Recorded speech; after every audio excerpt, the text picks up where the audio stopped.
Candyman es el nombre de la secuela de la película de 1992 que tenía el mismo nombre. Esta es otra de esas ocasiones en las que una secuela o precuela se llama igual que el original. Otros casos han sido The Thing, Halloween y Star Trek. También se le puede agregar o quitar el artículo, como ha sucedido en Predator, Final Destination, The Evil Dead o The Blair Witch. O poner el título en plural, como ha sucedido con Alien, The Ring y Predator. Bien, volviendo a la nueva película con el mismo nombre, esta fue dirigida por Nia Da Costa, alguien que hasta el momento había dirigido solo una película y cuyo futuro parece bastante prometedor. Ya está trabajando en The Marvels, una adaptación del cómic con el mismo nombre y que sería una especie de secuela para Captain Marvel. Candyman fue escrita por Win Rosenfeld, Nia Da Costa y Jordan Peele. Este último es bastante conocido por haber dirigido Get Out y Us, dos películas que tratan de manera original el racismo y la apropiación de la cultura negra por parte de los blancos. Es lógico pensar que si la mano de él está metida en este proyecto, la trama va a ir por ese lado. La primera película nos contaba que Candyman había sido resultado de un acto violento y racista, el asesinato de un artista negro por salir con una mujer blanca.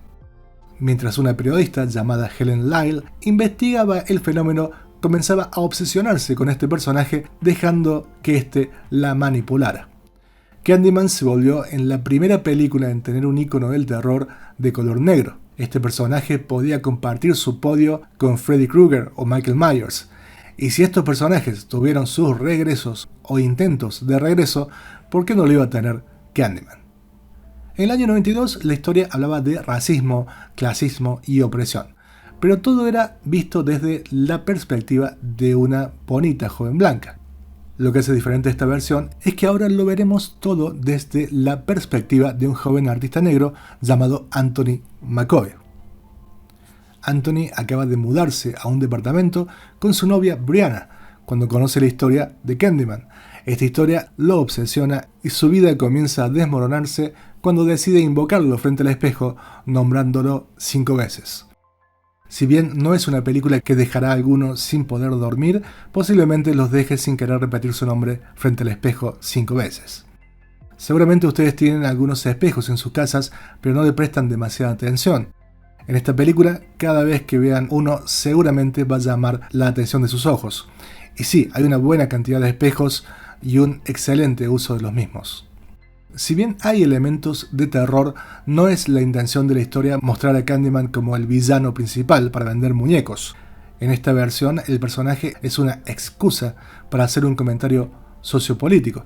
Y si bien en la primera había algo de eso, esta se dedicará en gran parte de su duración a hablar sobre el racismo, las clases sociales y el abuso de las autoridades. En este film, los villanos son tantos que queda muy poco espacio para Candyman. Me sucedió algo particular. En las películas se utilizan unas marionetas para contar cierta parte de la historia de Candyman.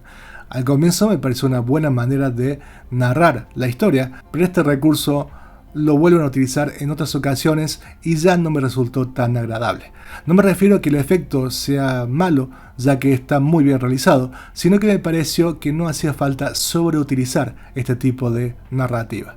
Algo que sí debo destacar es una historia que se cuenta con estas marionetas de papel que tiene una clara influencia en un hecho real. En 1944, un niño de 14 años llamado George Stinney fue acusado por el asesinato de 2 niñas blancas de 11 y 8 años.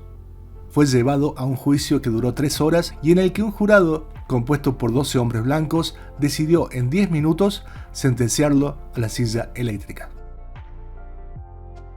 En el año 2014, 70 años después de su muerte, la jueza Carmen Tevis Mullen decretó que el juicio no había sido justo, ya que no existía una confesión escrita por el acusado, no se había llamado a ningún testigo, no se expuso el arma homicida y luego de que el jurado decidiera en menos de 10 minutos ejecutar a un niño de 14 años, el abogado decidió no apelar el fallo, siendo que esto podría haber detenido la ejecución.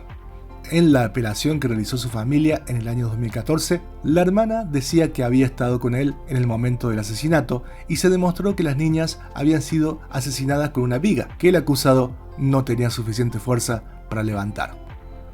Este caso inspiró la novela Carolina Skeltons de David Stout, que sería llevada a la televisión en 1991. Se dice que George Stinney era tan pequeño que se lo debió sentar sobre una Biblia para que pudiera ser electrocutado. ¿Es necesario ver la primera parte de Candyman para entender esta historia? Yo les diré que si jamás han visto la película de 1992, creo que no les va a hacer daño darle una oportunidad. En varias partes se hablará de la protagonista de aquel film y hay un personaje que está directamente relacionado con lo que sucedía en aquella historia. Todas las actuaciones son correctas. Yahya Abdul-Mateen II debe interpretar a un personaje complejo y sus expresiones logran que sintamos cierta empatía por él.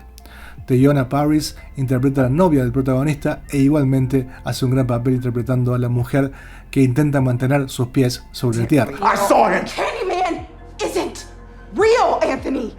Candyman no es la película de terror que algunos podrían esperar. Sin duda, como les dije anteriormente, es un vehículo para hacer un comentario social y para dejarnos en claro que lo que creó a Candyman en la primera historia hoy está más vigente que nunca. La película comienza con toda la pantalla invertida, como si estuviéramos dentro de un espejo. Y esa es la intención durante toda la duración de la película, recordarnos que somos un reflejo de nuestros actos. El final me pareció demasiado abrupto, pero creo que intenta ser algo catártico para el espectador.